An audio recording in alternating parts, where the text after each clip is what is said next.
वृन्दावनेश्वरी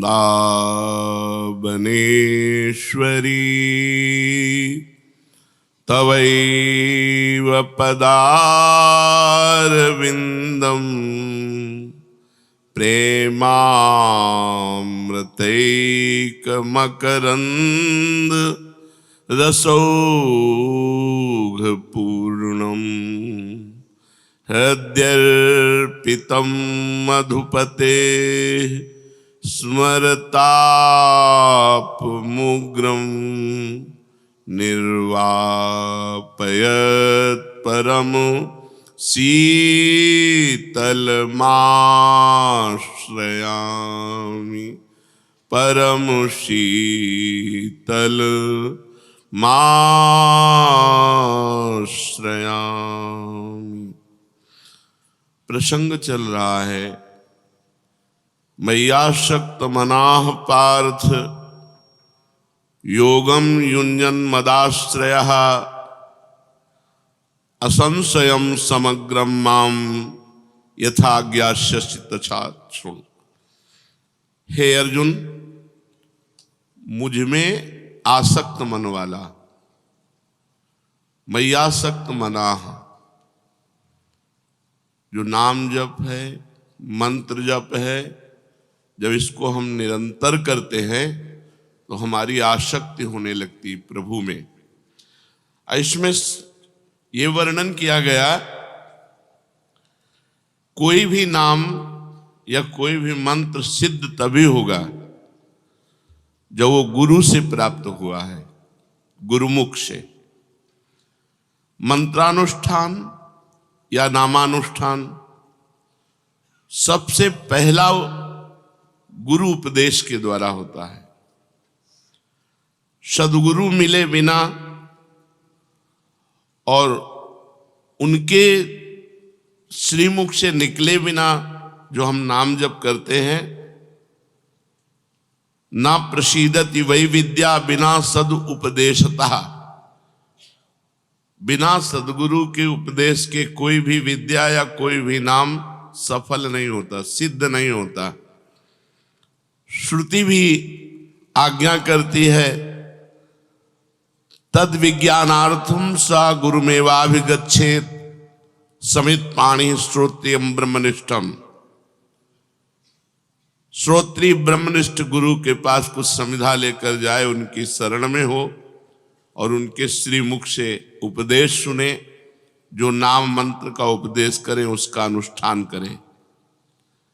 किंतु गुरु कैसा होना चाहिए, इस विषय में प्रायः चर्चा नहीं होती।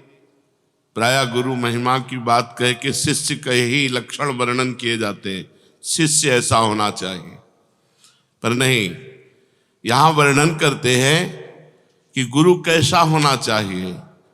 बोले सिद्धम सत्संप्रदाय स्थिरधिय मनघम श्रोत्रियम ब्रह्मनिष्ठम सत्वस्थम सत्यवाचम समय नियतया साधुवृत्तया समेतम दंभासूयादि मुक्तम जित विषय गणम दीर्घबंधुम दयालुम स्खालिते शासितारम समरहित परम देशिकम भूष्णुरीप से।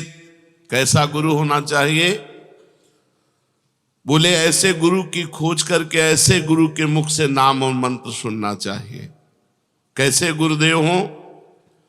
जो सिद्धम सत्संप्रदाय, किसी सिद्ध संप्रदाय से दीक्षित हो गुरुदेव, सिद्ध परंपरा में हो, आचार्य परंपरा में हो। पहले ये जाने कि हमारे गुरुदेव किस आचार्य परंपरा में, आचार्य परंपरा में है या नहीं। अगर नहीं तो हमारा शास्त्र आदेश नहीं करता, आदेश करता है आचार्य परंपरा से। सिद्धम सत्संप्रदाय स्थिरधिय मनघम, जो निष्पाप महापुरुष किसी सिद्ध संप्रदाय से दीक्षित हो और जिनकी बुद्धि संप्रदाय की उपासना में स्थिर हो, केवल दीक्षित से ही नहीं, और वो साधन करते हुए निष्पाप हो चुके हों और श्रोत्री ब्रह्मनिष्ठ हों, जो शास्त्रों का ज्ञान रखते हों, शब्द ब्रह्म का और परमात्म तत्व का जिनको बोध हो, हर समय सत्य में स्थित हों, सत्य वक्ता हों और समयानुकूल साधु वृत्ति से संपन्न हों, दंभ और असूयादि दोषों से रहित हों, जितेंद्रिय हों, परम सुहृद हों, परम दयालु हों और शिष्य का पतन होते देखकर उस पर टूट पड़े, उस पर शासन करके कठोर शासन के द्वारा उसको फिर सत्मार्ग में तत्पर करे, ऐसे सदगुरु का पहले वर्ण करे। मैयासक्त मना होने के पहले हमें जो मंत्र जप करना है, नाम जप करना है, वो सदगुरु से प्राप्त करना है। ऐसे सदगुरुदेव का संबंध हो जाए तो शिष्य की साधना आबाद हो जाती है, निर्विघ्न हो जाती है। गुरु कृपा से वो साधन पथ पर जो नाम मंत्र मिला, केवल गुरु जी के श्रीमुख से जो मिला है, वही हमारी साधना होनी चाहिए। गुरु कृपा के बिना तो हरि अनुग्रह भी व्यर्थ हो जाता है। गुरु कृपा के बिना हरि कृपा भी व्यर्थ हो जाती है। जैसे कमल को विकसित करने वाला सूर्य अगर जल से अलग कर दिया जाए तो वही सूर्य उस कमल को सुखा करके व्यर्थ कर देगा। जल का संयोग, गुरु का संयोग, हरि कृपा, सूर्य प्रकाश। जैसे सूर्य प्रकाश होने पर कमल खिल जाता है, कौन? जो जल के संयोग में है। ऐसे ही हरि कृपा जो गुरु के संयोग में है, वो प्रतिपल उसको खिला देती है, सिद्ध बना देती है। अगर वही अभिमान करके गुरु से अलग हो जाए तो जैसे वही सूर्य कमल को खिलाता है लेकिन जल संबंध ना होने पर कमल को सुखा देता है, ऐसे हरि कृपा उसको सुखा डालेगी। विघ्न पर विघ्न उसके जीवन में आ जाएंगे। नारायणोपि विकृतिम याति गुरोः प्रच्युतस्य दुर्बुद्धेः कमलम जलाद पेतम शोषयति रविर्न पोषयति। वो दुर्बुद्धि है जो अपने गुरु का अवहेलना करके, अवज्ञा करके मनमानी साधन करता है, उसको ऐसे नारायण जला डालेंगे जैसे सूर्य जल से संबंध रहित कमल को जला डालते हैं। वही कमल को खिलाता है लेकिन जल संबंध होना चाहिए। अगर जल संबंध नहीं तो वही सूर्य ताप कमल को शुष्क कर देता है। ऐसे ही गुरु संबंध यदि आपने अवहेलना कर दी तो चाहे जितना साधन करो, हरि का ताप तुम्हें जला डालेगा, तुम्हारे कोई भी साधन सिद्ध नहीं होंगे। इसलिए सबसे पहला गुरु चरणों का आश्रय और गुरु मुख से निकला हुआ नाम मंत्र का अनुष्ठान किया जाए और आचरणों की शुद्धि। ये 12 बातें हैं। यदि ये 12 बातें हैं तो आपका नाम मंत्र बहुत जल्दी सिद्ध हो जाएगा। पहला बात, गुरु के द्वारा मिला हुआ नाम मंत्र होना चाहिए। फिर ये 12 आचरण होने चाहिए। ये 12 आचरण अगर हैं तो साधक साधन संपन्न माना जाता है। पहला अहिंसा, दूसरा सत्य, तीसरा आस्तेय, चौथा ब्रह्मचर्य, पांचवा सार्वभौम प्रेम, छठवां समस्त भूतों के हित में रत रहना, सातवां समत्व भाव, आठवां घृणा का भाव, 9वां निष्कपटता, 10वां दया, 11वां क्षमा और 12वां निरहंकारता। ये 12 लक्षण हैं।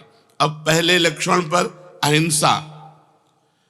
साधक सदैव सावधान रहे, मन से, वाणी से या शरीर से किसी को भी कष्ट न पहुंचाए।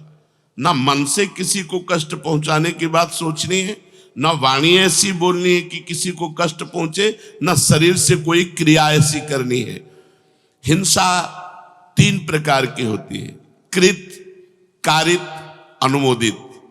कृत जो स्वयं हिंसा की जाए, वाणी से या मन से या शरीर से। कारित जो दूसरों से करवाई जाए। अनुमोदित जो हिंसा का अनुमोदन। तीनों प्रकार के दोष साधक में नहीं होने चाहिए।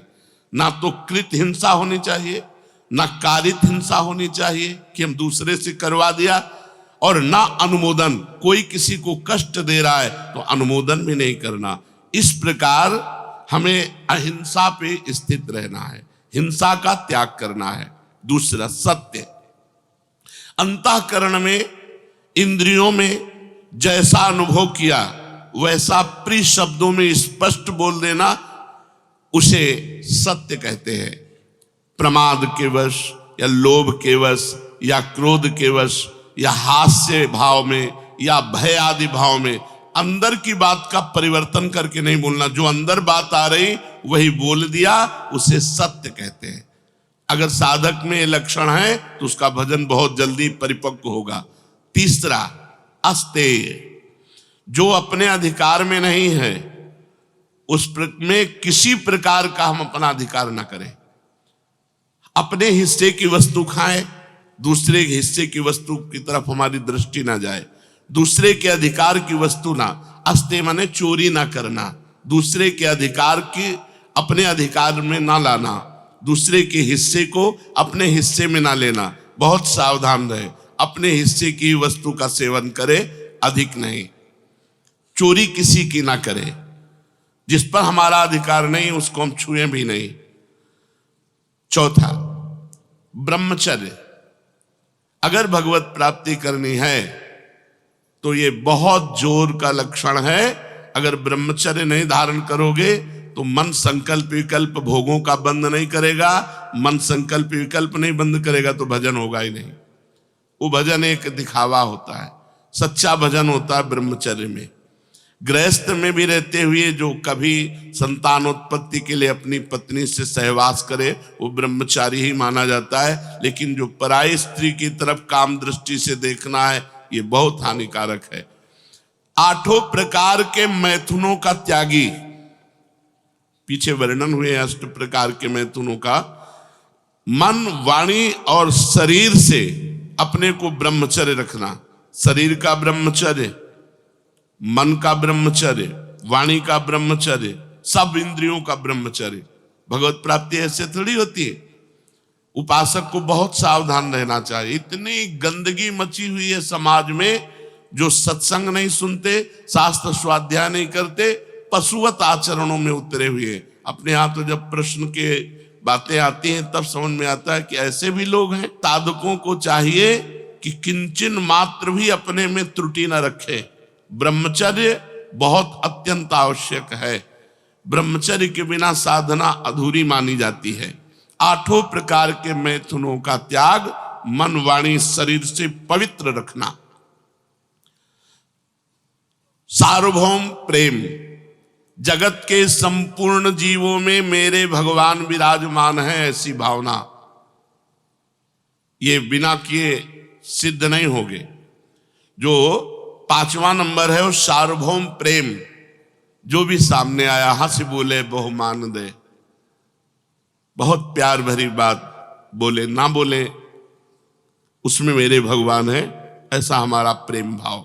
सार्वभौम प्रेम, सब जीवों के प्रति, चराचर जीवों के प्रति, सब जीवन सुप्रीति, सेवकवाणी भी कह रहे, सब जीवन सुप्रीति, रीति निभात आपनी, निष्काम भाव, किसी से कोई चाह नहीं पर सबसे प्रेम का वर्ताव, सबको भगवान की मूर्ति समझकर झुक जाना, सबके सामने दैन्य रहना, सब में भगवान को देखना, यही सार्वभौम प्रेम है। समस्त भूतों के हित में रहना, 6वां, संसार के समस्त प्राणियों में स्वामी भाव रखना। मैं सेवक सचराचर, स्वामी रूप भगवंत, सो अनन्य गति जाके असमति न टरे हनुमंत। मैं सेवक सचराचर रूप स्वामी भगवंत, चराचर जगत मेरा स्वामी का स्वरूप है, केवल मैं सेवक हूं।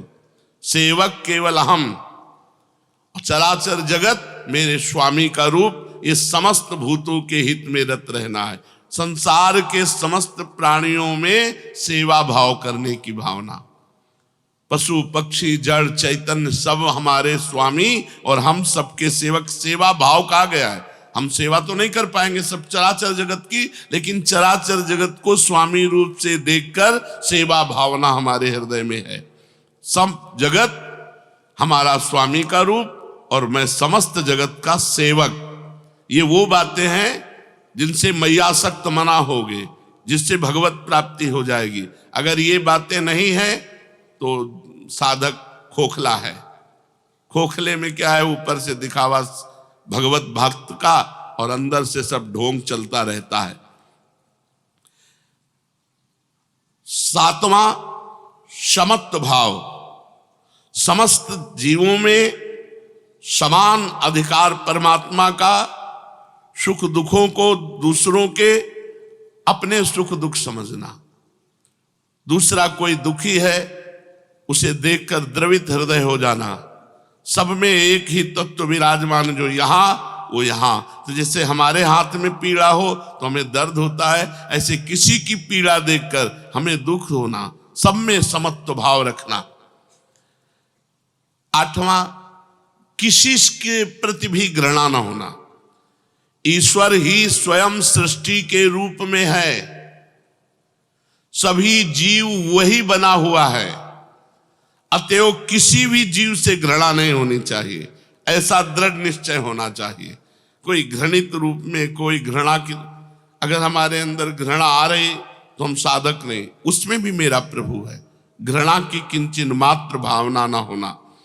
और नवा, निष्कपटता। साधक के व्यवहार में कपट नहीं होना चाहिए। व्यवहार, कथन, क्रिया तीनों एक होनी चाहिए। जो मन में वही वचन में वही क्रिया में, तो ये निष्कपट व्यवहार कहा जाता है। मन में कुछ और, वाणी में कुछ और, क्रिया में कुछ और, ये कपटी पुरुष के लक्षण है। 10वां, दया। जगत के किसी भी जीव के दुख को देख करके तत्पर हो जाना उसकी दुख निवृत्ति के लिए, दया। पर सावधानी, दया बिना साधु कसाई, और दया करी तो आफत आई। दया में ही भरत जी के 3 जन्म लगे थे। दया ऐसे करो जैसे डूबने वाले को बचाने के लिए सहारा दे दिया, स्वयं को नहीं पकड़ाया। अगर स्वयं को पकड़ाओगे तो पहले वो तुम्हें डुबोएगा, मरेगा तो वो भी, पहले तुम्हें मारेगा बाद में वो मरेगा। ऐसे ही विषयी पुरुषों पर, भ्रष्ट पुरुषों पर, विमुख जनों पर, भगवत चरणारविंद से जो बिलग हैं, इन पे दया करो, इन्हें नाम रूप पकड़ाओ और आप बचो। नाम रूप पकड़ाओ, भव समुद्र से निकालने के लिए भगवान के नाम रूप गुण लीला को पकड़ाओ और आप बचे रहो। आप बिल्कुल असंग रहो। दया बिना साधु कसाई, और दया करी तो आफत आई। दया के बिना तो साधुता ही नहीं, पर दया संभाल के करे, जिससे अपने आप को परमार्थ से भ्रष्ट ना कर दे। 11वां, क्षमा। कोई कितना भी सताए पर उसके साथ हमारा व्यवहार प्रेम में होना चाहिए। ये साधु की साधुता है, ये साधक की साधना है। यदि कोई भी हमारे साथ गलत व्यवहार करता है, गाली देता है, अपमान करता है, निंदा करता है, तो जब हम उससे मिले तो हमारे चेहरे में सौम्यता होनी चाहिए, और ऐसे ही मिले जैसे प्रेमी जनों से मिलते। ये याद भी न रहना चाहिए कि कल इसने हमको गाली दिया था, कल इसने हमारा अपमान नहीं। सब में प्रभु है। प्रभु प्रेरित चेष्टा हो रही थी, वो तो हमारी परीक्षा हो रही थी। हमें पुष्ट करने के लिए भगवान इसको निमित्त बनाया, इसका कोई दोष नहीं। वो क्षमा, वो हृदय से ऐसे क्षमा कर देता है कि कल किए हुए अपराध की स्मृति भी दूसरे दिन नहीं रहती। वो प्रेम व्यवहार। सेवक वाणी में महाप्रभु के लिए कहा गया, करत जे अनसहन निंदक तिनहु पे अनुग्रह क्रियो। जो अनसहन कर रहे थे, जो निंदा कर रहे थे, उन पर भी कृपा की, प्रेम किया।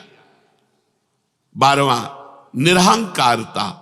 ये सब साधन करते हुए भी अपने में किसी प्रकार की विशिष्ट भावना का आरोप न जगने देना कि और साधक तो सहज से, हम थोड़ा कुछ विशिष्ट हैं। नहीं, ये सब साधन के अंग होने पर भी अपने हृदय में अहंकार न आना, ऐसा अभिमान न होना कि मैं तो बहुत अच्छा साधक हूं, ये सारे लक्षण मेरे में हैं। नहीं, ये भगवान के द्वारा, हम भगवान के द्वारा, गुरु भगवान के द्वारा प्रदत्त है। मैयासक्त मना होने के लिए पहली बात, सिद्ध संप्रदाय से दीक्षित, स्थित और सिद्ध हुए सदगुरुदेव भगवान का वर्ण करना। जो हमारे आचरणों पर शासन करके हमें उपदेश के द्वारा सत्मार्ग प्रशस्त कराए। ऐसे सद्गुरुदेव का वर्ण, उनके मुख से नाम मंत्र सुनकर निरंतर जपना, और ये 12 सावधानी रखना: अहिंसा, सत्य, अस्तेय, ब्रह्मचर्य, सार्वभौम प्रेम, समस्त भूतों के हित में रहना, समत्व भाव, घृणा का अभाव, निष्कपटता, दया, क्षमा, निरहंकारता। यदि हम इस भाव से चले तो हम मैयासक्त मना हो जाएं, हमारा मन सिर्फ भगवान के भजन में डूबने लगे। फिर भगवान ने कहा, मदाश्रया, केवल मेरा आश्रय हो। जब हम भगवत मार्ग में चलते हैं तो कोई न कोई हमारे इस आश्रय के बीच में घुस जाता है, चाहे कोई व्यक्ति हो या धन हो या कोई संबंधी हो, कुछ न कुछ आशा ममता किसी और से होने लगती है। ये जीवन में नहीं होने देना चाहिए। साधक को जीवन भर इस बात से बचाए रखना चाहिए, हमें भगवान मिले ना मिले, लेकिन हम भगवान के सिवा किसी को अपना नहीं बना सकते, अपना नहीं बना सकते, अपना नहीं मान सकते। हमारा आश्रय पक्का, भरोसा दृढ़, तभी मदाश्रया माना जाएगा। और ये बहुत जोर की बात है, मैयासक्त मना से भी जोर की बात है मदाश्रया। अगर आश्रय पुष्ट है और मन चंचल है तो भी भगवत प्राप्ति हो जाएगी, पीछे आप सुन चुके। मदाश्रया, मेरी ही आशा, मेरा ही भरोसा, मेरा ही सहारा, मेरा ही विश्वास, सर्वथा मेरे जो आश्रित है उसे मदाश्रया कहते हैं। संसार के धन, संपत्ति, वैभव, विद्या, बुद्धि, योग्यता, कुटुंब आदि का जो आश्रय है ये नाशवान है, ये मिटने वाला है, ये स्थिर नहीं है, सदा रहने वाला नहीं है, सदा के लिए पूर्ति तृप्ति करने वाला नहीं है। परंतु भगवान का आश्रय कभी किंचन मात्र भी कम होने वाला नहीं, क्योंकि भगवान का आश्रय पहले था, भगवान का आश्रय अब भी है और भगवान का आश्रय आगे भी रहेगा। आश्रय केवल भगवान का लेना चाहिए। किसी विद्या का, धन का, साधना का, कोई बल का, किसी व्यक्ति का बिल्कुल आश्रय साधक के हृदय में नहीं होना चाहिए। योगम युंजन, इसका मतलब होता है अखंड संबंध। मैयासक्त मना, मन मेरे में आसक्त हो, और मदाश्रया, मेरे ही आश्रित हो। अब योगम युंजन माने अखंड संबंध, तो हमारा भगवान से अखंड संबंध था, है, रहेगा, क्योंकि ईश्वर अंश जीव अविनाशी, ईश्वर का अंश है जीव।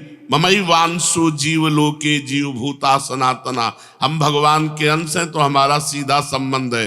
हमारे अंशी भगवान हैं, भगवान थे, भगवान रहेंगे। ये बीच में जितने संबंध माने हुए हैं इनका त्याग करना पड़ेगा। इनमें केवल भगवान की सत्ता देखनी पड़ेगी। सबकी ममता ताग बटोरी, मम पद मन है बांध बर डोरी। जब तक साधक ये नहीं करता तब तक नाटक चलता रहता है। शुद्ध भक्ति, शुद्ध ज्ञान का मार्ग असंग है, अंदर से असंग है। एकमात्र भगवान का आश्रय और एकमात्र भगवान से संबंध, संबंध भी केवल एकमात्र भगवान से। संत भगवान, गुरु भगवान, जगत भगवान, जितने संबंधी भगवान, भगवान के सिवा कोई नहीं। जो है उनको हटा दो, वहां भगवान को स्थापित करो। पिता भगवान, माता भगवान, भाई भगवान, पुत्र भगवान, पत्नी भगवान, सब रूपों में भगवान है। हमारा एकमात्र संबंध केवल भगवान से। तो योगम युंजन, योगम युंजन, युंजन का मतलब होता है अखंड और योग का मतलब होता है संबंध। यहां जो योग का शब्द का है वो संबंध, अखंड संबंध भगवान से। अखंड संबंध जो भी व्यवहार में आवे केवल भगवान। नाते नेह राम के मनियत सुहृद सुसेव्य जहां लो, गोस्वामी जी ने मीरा जी को पत्र में लिखा था। केवल संबंध, नाते नेह राम के मनियत सुहृद सुसेव्य जहां लो। जितने भी सुसेव्य हैं, बड़े बूढ़े जन हैं, जितने भी सुहृद जन हैं, हमारा एक संबंध रहेगा, ये सब श्री जी के हैं तो हम इनको अपना मानेंगे। श्री जी के नहीं, हमारा भाव नहीं बैठता तो असंगो हम। ये प्रभु हैं हमारे साक्षात, इसी भाव से हम संबंध रखेंगे। नाते नेह राम के मनियत, भगवान के नाते से सारा संबंध। तब योगम युंजन, भगवान कह रहे मेरे समग्र रूप का साक्षात्कार कौन कर पाएगा? तो बोले मई आसक्त मना, जो मेरे में आसक्त मन वाला है, और मदाश्रया, जो केवल मेरे आश्रित है, और योगम युंजन, जो केवल मेरे से संबंध रखता है। भगवान के साथ जो स्वतः सिद्ध अखंड संबंध है, उस संबंध को मानता हुआ सिद्धि असिद्धि में सम रहता हुआ साधक जब ध्यान, कीर्तन, भगवान की लीलाओं का गायन, श्रवण, स्वरूप का चिंतन, इसमें लगा रहता है, उसे कहते हैं योगम युंजन। सिद्धि असिद्धि में सम। हमारा कर्तव्य है केवल भगवान की लीला गायन, नाम जप, नाम कीर्तन, भगवत सेवा, ये हम 8 पैर कर रहे हैं। सिद्धि असिद्धि में सम, लाभ हानि में सम, परिणाम में सम। और हमारा प्रभु से संबंध था, है, रहेगा। उसी को गुरु जी ने संबंध जागृत करा दिया, उसी को जागृत कराया है। जो है संबंध, उसी का अनुभव कराया कि तुम श्री जी के, हमारे यहाँ संबंधों के लिए भाव है, दास्य भाव है, सख्य भाव है, गोपी भाव है, वात्सल्य भाव है, सहचरी भाव। भाव के द्वारा संबंध जो था, जो है, जो रहेगा, उसे जागृत कर दिया गया। असंशयम समग्रम माम, जिसका मन भगवान में आसक्त हो गया है, वही आसक्त मना, और जो भगवान के ही आश्रित सहारे है, मदाश्रया, और जिसने केवल भगवान से ही संबंध स्वीकार किया है और किसी से हमारा संबंध ही नहीं है, ऐसा पुरुष भगवान के समग्र रूप को जान लेता है। अर्थात सगुण, निर्गुण, साकार, निराकार, जो भी जैसे भगवान है, संपूर्ण। भगवान अपने भक्ति की बात कहते कहते अघाते नहीं। ज्ञान मार्ग से चलने वाला तो भगवान को जान सकता है, परंतु भक्ति मार्ग से जो जान चला तो भगवान के समग्र रूप को जान जाता है। निर्गुण, सगुण, निराकार, साकार, तत्वबोध, भगवत साक्षात्कार, सब कुछ। अपने इष्ट का जिस रूप में दर्शन करना चाहता है, उस रूप में उसको दर्शन हो जाते हैं। इसमें खास बात समझनी है जो बड़ी कठिन है, केवल भगवान में आसक्ति। यहां शरीर में आसक्ति है, भोगों में आसक्ति है, रिश्ते नातों में आसक्ति है, धन में आसक्ति है, क्या क्या, ये सब नाम जप से दूर हो जाएगा। आप चिंता ना करो, गुरुमुख से मिले हुए नाम जप पर ध्यान दीजिए, और नाम जप का प्रभाव देखिएगा कि आपको सब जगह से अरुचि करवा देगा, अंदर ही अंदर। बाहर कोई जान न पावे कि आपको अरुचि है, कि ये इस कोटि के भक्त हैं, ऐसा कोई जान न पावे। ऐसी चेष्टा करो। व्यवहार एक साधारण और स्थिति असाधारण। आसक्ति केवल मेरे में ही हो, आश्रय केवल मेरा ही हो, संबंध केवल मेरे से ही हो, तो समग्र रूप से मेरे को जान लेगा। ऐसा कहने में भगवान का तात्पर्य है कि अगर साधक की आसक्ति भोगों में है, आश्रय रुपयों का है, और संबंध कुटुंब से है, मेरा भगत नहीं, ढोंग हो रहा है। इस श्लोक में 3 बातें बहुत जोर की है: आसक्ति, आश्रय और संबंध। मय्यासक्त मना, मदाश्रया, योगम युंजन। तो असंशयम समग्रम माम, संशय न करो, वो मेरे समग्र रूप को जान जाएगा। बस 3 बातें करनी। मय्यासक्त मना होने के लिए आज चर्चा हुई कि पहले गुरुदेव भगवान की शरण में होकर उनकी आज्ञा के अनुसार उनसे मिला हुआ नाम मंत्र उपासना, साइड में हमारे जो आचरण होने चाहिए वो कैसे होने चाहिए वो 12 बताए। इससे हम मैयासक्त मना हो जाएंगे। बार बार नाम जप करने से, बार बार मंत्र जप करने से जो मन विक्षेप को प्राप्त होता है वो विक्षेप रहित होकर के प्रभु के नाम रूप में लग जाता है। आश्रय ढूंढो, कहीं और कोई आश्रय तो नहीं है। भगवान 3 बातें जोर से कह रहे हैं, मेरे में आसक्ति, मेरा ही आश्रय और मेरे से ही संबंध। 3 बातें देख लो, अगर 3 बातें हैं तो तुम सच्चे सन्यासी, सच्चे वैरागी, सच्चे भक्त, चाहे गृहस्थ हो चाहे विरक्त हो। आसक्ति भगवान में, यहां तो छोटी छोटी वस्तुओं में आसक्ति हम कर लेते हैं। आसक्ति का मतलब होता है जिसके बिना रहा ना जाए, जिसके बिना जिया ना जाए। ये केवल भगवान से होना चाहिए। किसी भी वस्तु में हो सकती है आसक्ति, किसी व्यक्ति में, किसी से भी हो सकती है, कहीं आसक्ति नहीं होनी चाहिए। इसलिए जीवन में कभी हमने नियम से 10 दिन कोई वस्तु सेवन नहीं की। अगर कुछ भी सेवन किया तो उसे छोड़ दिया बीच में। हम आश्रय नहीं लेंगे कि अब हम चाय के बिना जी नहीं सकते, अब हम दूध के बिना जी नहीं सकते, अब हम इसके बिना नहीं जी सकते। ऐसी कोई वस्तु नहीं रखना। आश्रय नहीं बनना चाहिए कि जीवन में अब इसके बिना हम नहीं जी सकते। वो केवल भगवान होने चाहिए। भगवान के सुमिरन के बिना हम जी नहीं सकते। वो ऐसा अभ्यास होना चाहिए। और आश्रय किसी का भी नहीं, अंदर से देख लो तभी भक्त माने जाओगे। 3 बातें हो, हमारी आसक्ति भगवान में हो, हमारे आश्रय भगवान हो और हमारा संबंध ही केवल भगवान हो। केवल भगवान, चाहे गृहस्थ हो चाहे विरक्त हो। अगर ये 3 बातें हैं तो निश्चिंत हो जाओ, तुम सिद्ध हो जाओगे, भगवान को प्राप्त हो जाओगे।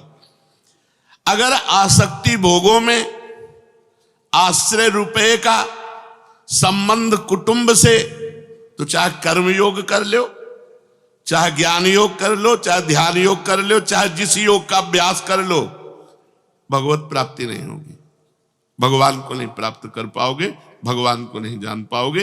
ये सबके लिए है, जितने योग हैं सब योगों के लिए ये 3 बातें हैं। अगर ये 3 बातें नहीं तो पाखंड है, दंभ है, नाटक है, वो भगवत प्राप्ति नहीं कर सकता। क्या?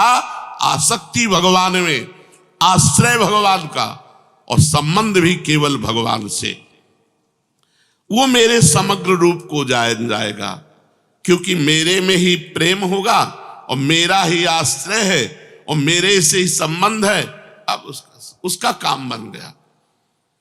गुरु कृपा से नाम मंत्र के द्वारा आसक्ति प्रभु में करनी है और गुरु कृपा से केवल भगवान का भरोसा रखना है, केवल भगवान का आश्रय रखना है, वो अंदर से केवल संबंध भगवान से रखना है। फिर देखो भजन करो या ना करो, अपने आप भजन होगा। क्योंकि आसक्ति, आश्रय, संबंध, इन्हीं में मन जाता है हमारा जगत में। हमारा भगवान ही से आश्रय, अवलंबन, अधीनता, प्रपत्ति, सहारा। वैसे एक ही शब्द के पर्यायवाची सब लग रहे हैं, लेकिन थोड़ा थोड़ा अर्थ अलग अलग है। आश्रय, अवलंबन, अधीनता, प्रपत्ति, सहारा, ये शरणागति के ही पर्यायवाचक हैं, पर इसमें थोड़ा थोड़ा अर्थ अलग अलग है। जैसे किसी समाज के बड़े उच्च पद में बैठे हुए व्यक्ति से थोड़ा सा संबंध हो जाए तो छाती फुला के घूम, वो हमारे अमुक, तो एक छाती फूली रहती है। वो अनंत ब्रह्मांडों के स्वामी हमारे, इस पे तुम्हारे अंदर गुदगुदी नहीं हुई। मच्छर भी अपने समय से मरेगा, उस भी अपने समय से जब मरेगा तो न पद रहेगा, न प्रतिष्ठा रहेगी, न धन रहेगा, न संपत्ति रहेगा। अगर भजन नहीं किया तो मच्छर से ज्यादा नहीं। तो जब भजन का महत्व है तो जिनका भजन किया उनके तुम आश्रय हो, तुम्हारे छाती नहीं फूलती, हर समय ठसक नहीं रहती। हम श्री जी की, हम लालजू की, ये ठसक नहीं रहती। ठसक नहीं है इतने बड़े अनंत ब्रह्मांडों के स्वामी के होके यदि फूलन न रही तो क्या संबंध? एक समाज में कोई पदाधिकारी का संबंध हो जाए तो फूलन हो जाती कि हमारे अमुक अमुक, हमारे अनंत ब्रह्मांडों के जो एक सेकंड में अनंत ब्रह्मांडों की रचना कर दी, ऐसा सामर्थ्यशाली परमात्मा हमारा मित्र है, हमारा स्वामी है, हमारा सर्वस्व है, हमें आनंद नहीं? जैसे हम पृथ्वी के आधार के बिना जी नहीं सकते, कहीं भी चरण रखेंगे तो पृथ्वी में ही होगी, उठना बैठना कुछ भी क्रिया होगी वो पृथ्वी में होगी। ऐसे ही पृथ्वी का भी जो आधार है वो कौन है? भगवान। हम भगवान के बिना जी नहीं सकते। अभी भगवान यहां से अंतर ध्यान हो जाए तो प्राण जो है अपने आप मर जाएंगे। प्राणों के जो प्राण है वो भगवान है। तो हमारा आश्रय सिर्फ भगवान होना चाहिए। आश्रय का मतलब होता है हम कहीं भी कुछ भी करें तो प्रभु के सिवा नहीं। देखा प्रभु, सुना प्रभु, सोचा प्रभु, हमारी चलना फिरना उठना बैठना सब प्रभु में होता है, क्योंकि प्रभु का स्मरण चल रहा है, प्रभु का नाम चल रहा है, तो हम आश्रित हैं प्रभु के। अवलंबन, अवलंबन जैसे हाथ की हड्डी टूट गई, गले में हिलगा दी गई हाथ ऐसे, वो अवलंबन हुआ। हमारे अहंकार की हड्डी टूट जाए और भगवान में हिलक जाए, हमसे कुछ नहीं होने वाला, अवलंबन शरणागति का ये भी अंश है। अवलंबन, अहंकार हमारा टूट गया, जैसे हाथ की हड्डी टूट जाए तो महीना भर नहीं हिल गए, गले में पट्टी बांध के हिल गए रहते, गले पड़ गया वो हाथ। ऐसे हमको भगवान के गले पड़ जाना है, हमारा अहंकार नष्ट हो जाए कि अरे इतनी साधना हमसे तो नहीं होने वाली, पर हम पिंड भी नहीं छोड़ सकते आपका, तो गले पड़ गए भगवान के। अवलंबन, भगवान का आश्रय। उसी आश्रय के पर्यायवाची शब्दों का अर्थ है जैसे हाथ टूट गया तो गले में पट्टी नहीं बांध देते, वो हिलगा रहता है, ऐसे हमें भगवान के गले पड़ जाना है। हमसे जो बने बने, नहीं तो आप देख लो आपके ही सब, भगवान के भरोसे पूरा जीवन दे देना। अधीनता, अधीनता दो तरह से होती है।